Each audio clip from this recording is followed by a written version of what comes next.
for you guys. Hi, I'm Sheila Callahan. I am a proud member of the WGA. I am also a certified fitness professional, and I'm here to tell you guys how not to fuck your bodies up on the picket line. Because we are in this for the long haul. We've been doing it for a few weeks. We're probably starting to feel stuff happen in our bodies that we're not prepared for and we don't like. On 5. The number one reason we feel pain on the picket line is poor posture. That is a lot of P's. But we can address that. So I don't know if this will look familiar to any of you guys, but most of us have some version of what I like to call the screenwriter's slump. Does this look familiar? So what winds up happening when we get on a line is we just fucking check out. We see our friends, we start talking, we are just in la la land, screaming, shouting, chanting, and we don't have a body anymore. We just have a presence. So I want to put you guys back in your bodies. So instead of checking out when we get on the line, I want you to check in, and I'm going to give you 4 checkpoints from which you can do that. So the first checkpoint for your posture is your chin. So you want to pull your chin back almost as though you're giving yourself double chins. And you see how that automatically pulls my spine into alignment? It's a good thing. The second place we want to check are shoulders. So if they're slumping down, you want to gently pull them back and allow them to relax on your back. You're not puffing your chest out. You're simply sending your shoulders back and down. The third place we want to check is the midsection. 2 things we can do. Pull the belly button in so we're elongating the vertebrae, and we want to brace by giving ourselves a little cough. And with that, we hold that little cough brace 360 degrees around our midsection for a brace. And then the last place we want to check is our hips. So we don't want that posterior tilt, which puts a lot of pressure on our knees, but we don't want that anterior tilt, which compresses our lumbar spine. We want to find neutral, somewhere in between. Everybody's neutral is different. So you can do this little pulsating, disgusting move, and that will help you find it. That's all. It's not disgusting, it's beautiful, it's a body. Anyway, 4 checkpoints. Chin, shoulders, midsection, hips. And after you have that, you got everything. On 5. The second biggest cause for pain on the picket line is surprisingly the way we walk. You think you know how to walk because you've been doing it for a while, but let me tell you, you don't. So, here's what we do generally. We take gigantic steps. We're walking fast. We're talking to friends. We got a lot of energy, but you see, my body is not in alignment. I am lurching forward. I am trying to pitch myself towards the direction I'm going. That is not good for our knees, not good for our low back, it's not good for our body. So what you want to do is reduce your stride strength so that your body is in alignment. Alignment is your new work crush. So you take smaller steps. You see, I'm not lurching, I'm not pitching, I am chilling like a motherfucker. And another thing we can do to reduce the pressure on our joints when we walk is we can land flat-footed. So it's a mid-foot strike. And if you're like, I do that already, Sheila, you don't. You do heel-toe. I mean, I'm almost 100% sure you do heel-toe because nobody has ever told you to do a mid-foot walk. Now, a mid-foot walk feels strange because you're landing in the middle of your foot. It feels like you're purposefully giving yourselves flat feet. Now, that's awkward, but you'll get used to it. And soft stride. You see? We all can do it. This is Charles. He can do it. This is you. You can do it. I promise. It takes a little practice. You'll get it. On 5. 3 major muscles in our neck. The sternocleidomastoid, which is this big cable that runs on the side of our neck. The second is the levator scapulae, 2 skinny muscles that run from the base of our skull down to our shoulders. And then the third one is the upper trapezius, this little triangle that runs from both shoulder blades down to the center of the back. And so we'll start with the big cable, the big popping cable that runs on the side of our head. So we'll start by moving our ear towards our shoulder. We're going to stop there and see what that does. That might be enough for you. Just taking deep breaths here. And when we're doing these static stretches, you want to be holding these for 20 to 30 seconds. And in the event that you don't carry a stopwatch on the picket line, 20 to 30 seconds equals about 4 to 5 Very deep, very smooth breaths. So take those breaths here. And if you find that you're not experiencing the sensation that you need, you're going to just bring your opposite hand up, place it on the side of your head, and allow the weight of the hand to guide that stretch. And already I'm feeling some sensation here. But again, you want sensation, not discomfort, not pain, not pressure. You're not pushing, you're not pulling. The weight of your hand is guiding a gentle stretch on the neck. And if you need more sensation, you're going to press the opposite hand down. Heel of the hand presses at a 45-degree angle, and you should feel something pretty intense there.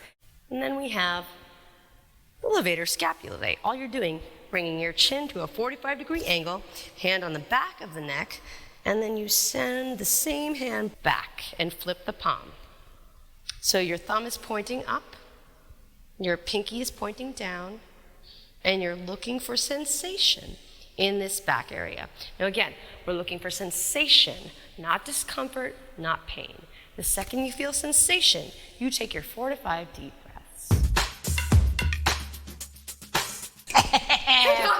Picket pal. Oh, I love this picket pal. She's my favorite. Okay, so this is my picket pal, Keisha Zoller, as you can see by the sign. Yeah. And she and I are going to do a trapezius stretch.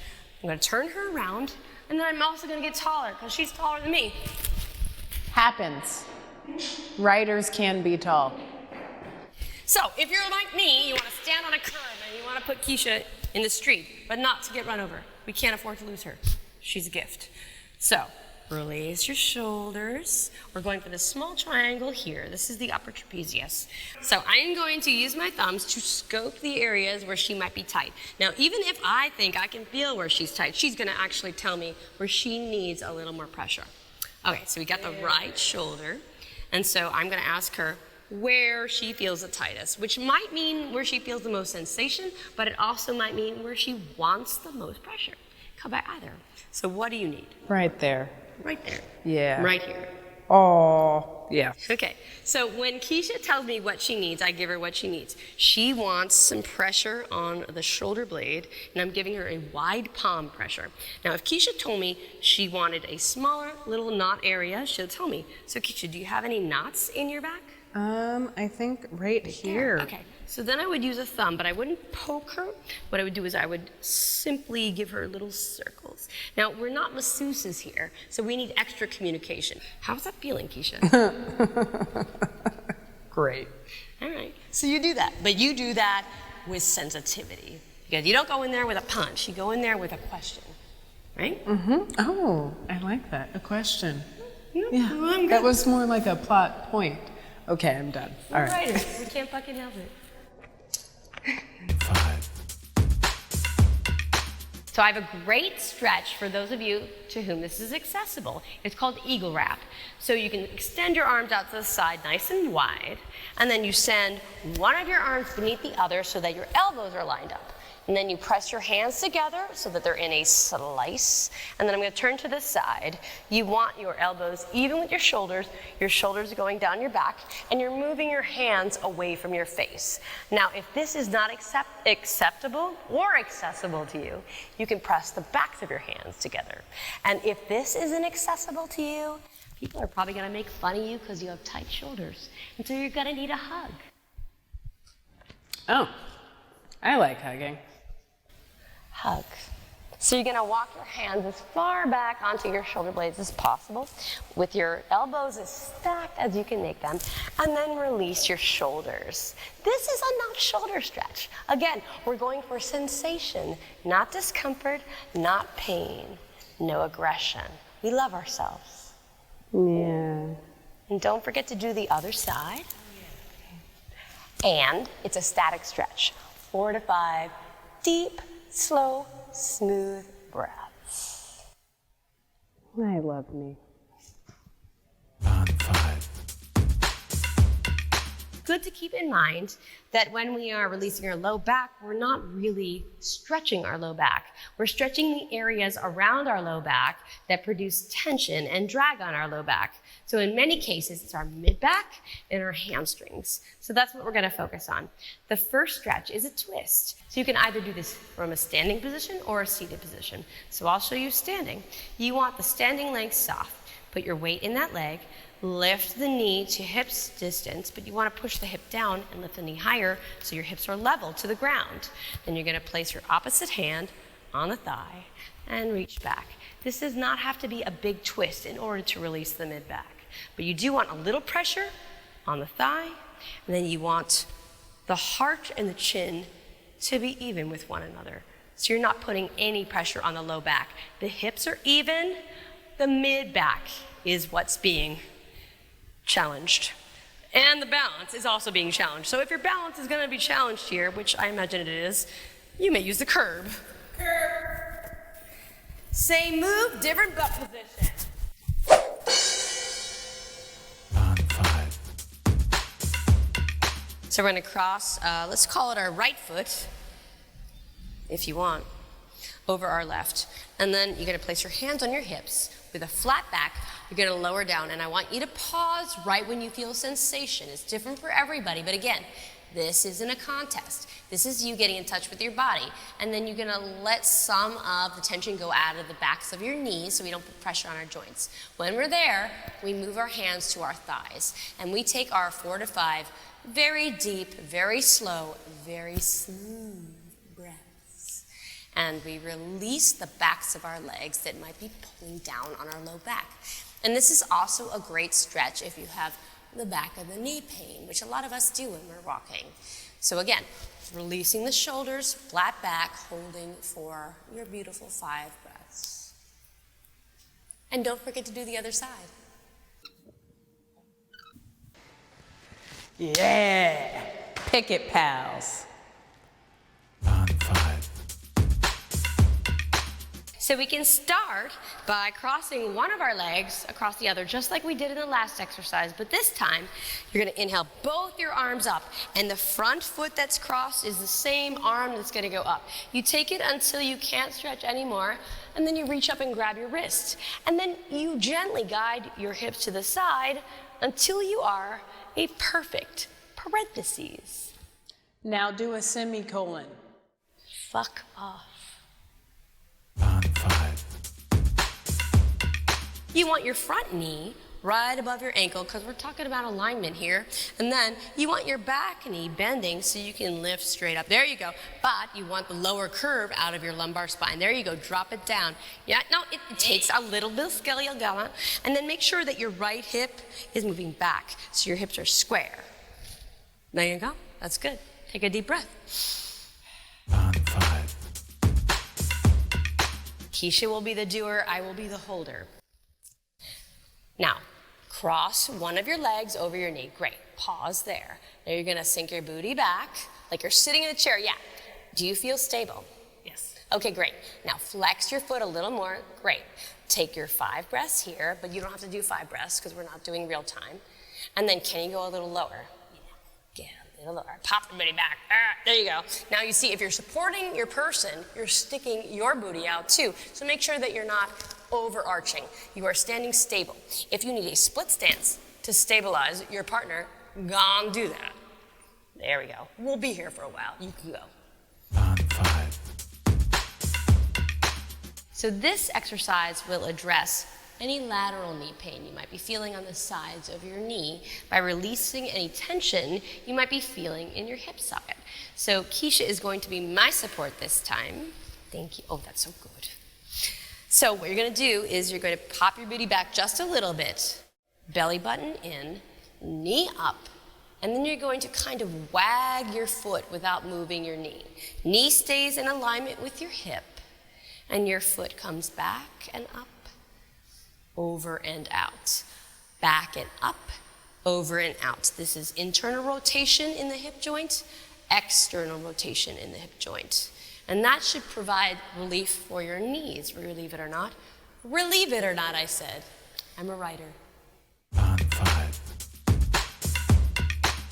So you're gonna step with your full foot in the middle of the curb, and then you're going to drop your heel at the back. Now I'm leaning forward. I am actually relying on Keisha for support because I need her, but also because it gives me more stretch in the back of my calf. I can really, really feel that. And it sucks just a little bit. On 5. First thing we'll do is just circles. I'm not gonna do 20 to 30 circles here, but you are, and then you're gonna do them in the opposite direction. This just warms up the bones in the ankles. It also helps warm the shin and the calves. The second thing we'll do is just some pointing and flexing. This also helps warm up the shins and the calves, but really make those points to the point. You wanna point that until you feel sensation. You don't have to hold these. You just wanna do reps. This is a little bit more of a dynamic stretch. And then the last thing we can do for our ankles is ski. Woo, I'm jumping. And then I'm landing. These look really awkward. I don't care. They work. I'm actually conditioning the bottoms of my feet. When else are you gonna get to do this? Maybe do it in front of people you trust. Maybe do it in front of people you want to make fun of you. Whatever the case, just fucking do it. On 5. Circles. Simple as that. 20 in one direction, 20 in the other direction. Forearm stretch. Straight arm. Pull the fingertips back until you feel sensation in the forearm. I realize my fingers go insanely far back. You don't have to go there. You just have to go to the point where you feel it, and then take your 4 to 5 deep breaths. And then lastly, my favorite, fist of fire. Fire. They're good. They get blood going to your fingertips. They condition your forearms. And they get you in the mood to grab a stick and start to scream. I'm not gonna scream, but you know what I'm talking about. On 5. Another thing you can do if you're feeling soreness after the line is remember the acronym PRICE. It's protection, rest, ice, compression, and elevation. And if that doesn't work, and you've also tried ibuprofen or any over-the-counter pain relievers, copious amounts of alcohol, none of it works, you might be injured. And I can't do anything about that. I'm just a writer with a side gig and lots of free time all of a sudden. You gotta go get professional help. Go to the doctor, fast, get it fixed, and get back on the line because we need you. On 5. I guess that's it. Until I see you on the picket line, get some rest, stay hydrated, stay strong, and fuck the man. On 5. Bye.